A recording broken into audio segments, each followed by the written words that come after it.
So, welcome back.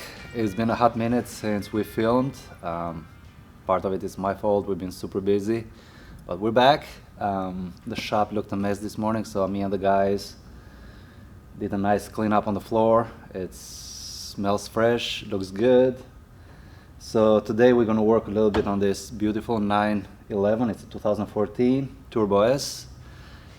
Intermittently, this one goes into limp mode and loses boost. So it has the tune in it, and the tuner suspects that the blow-off valve solenoid might be the problem. Also, I noticed that the air filter, it's super clogged. Talking with Brian, the owner, we decided we're gonna go factory instead of this oily serviceable filter.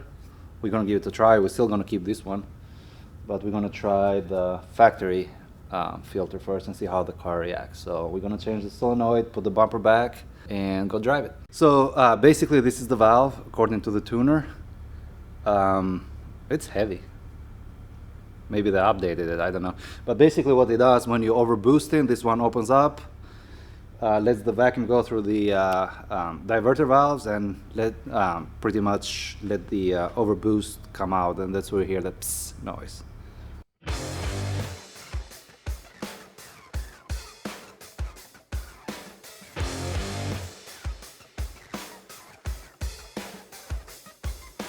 So this is the old valve. It's not bad to pull out, it's just these clamps, they're super strong. Take your time, do not poke your fingers with a pick or a screwdriver, but yeah, we're almost there. Okay, so now solenoid is in. We're gonna put the factory air filter.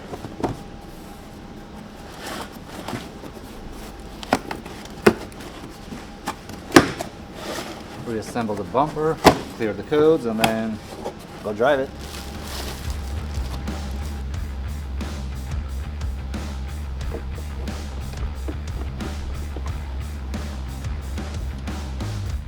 So putting the bumper is super easy. Obviously this is not a DIY video, but I know you guys are gonna comment on the paint. It's vinyl, it's not the real paint. The real color is black. But yeah, it's just a vinyl wrap. Man, what a difference, huh? Putting the bumper back.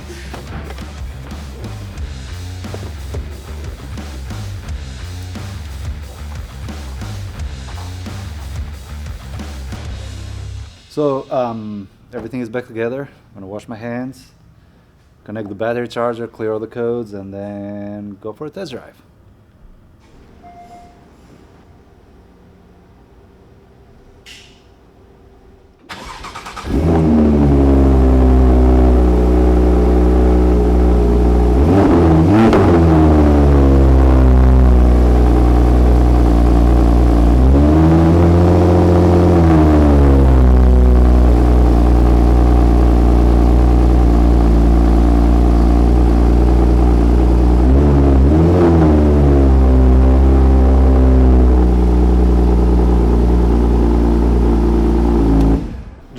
Pretty much deleted all the codes in the vehicle. It's ready for a test drive, but it's lunchtime. I'm starving, so I need to grab a quick bite and then we go for a test drive.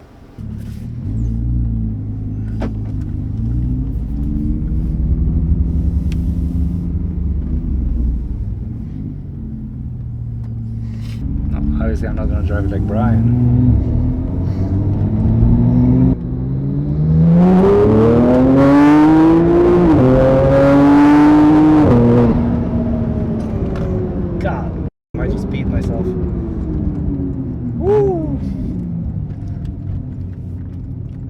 Obviously I do not like Porsches at all, but this is my favorite, absolute favorite in the whole world.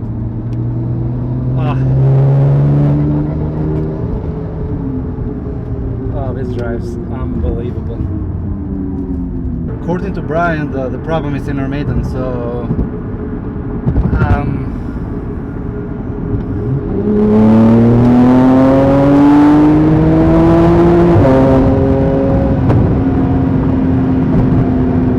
I think it's fixed. Even the car thing is fixed. It's woo.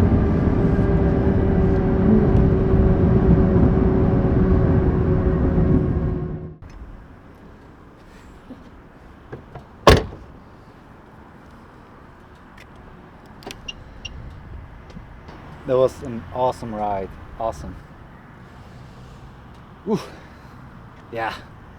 So what we're gonna do next, there is the E90 right there.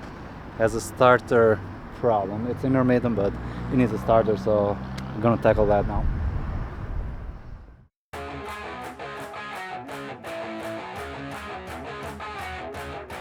Hey everyone, welcome back to Epicenter Garage.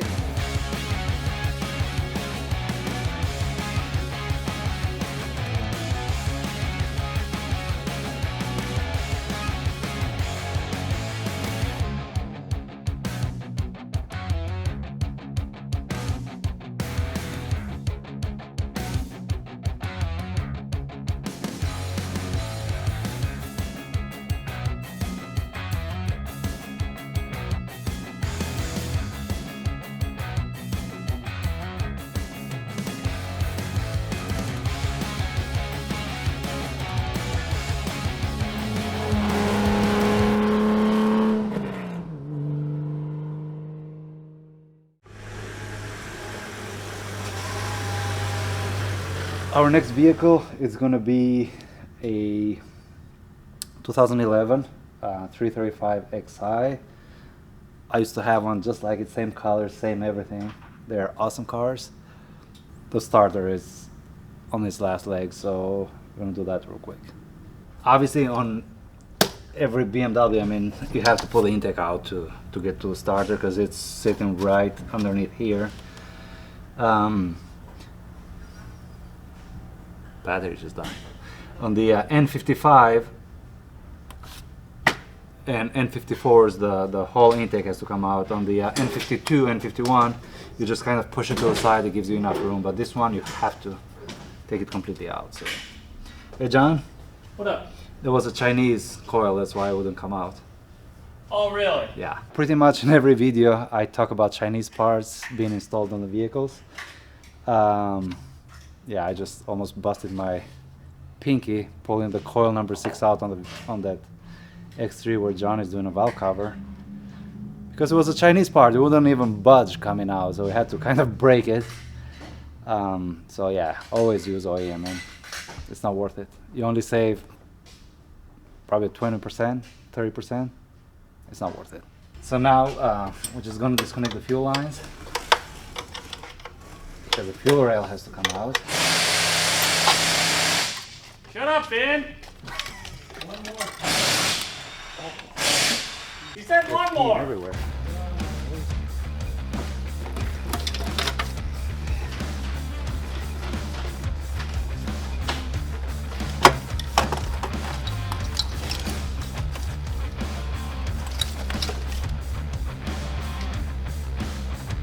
Okay. This is the starter, it's OEM. Do not go cheap on it, like using like Duralast or O'Reilly parts, because it's not worth the labor.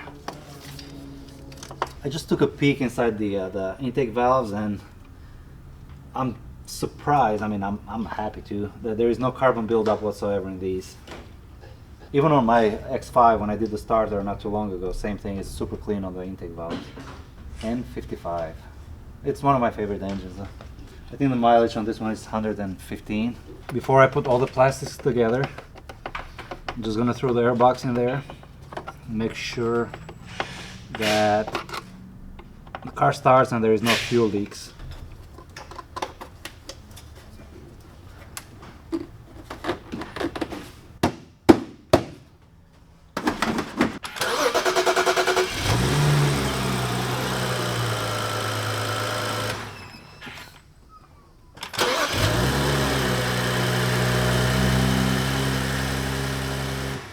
So there you have it. It's very, very easy. It took a little bit longer because, I mean, obviously we had to like bullshit and play around and this and that, but it's super easy to do.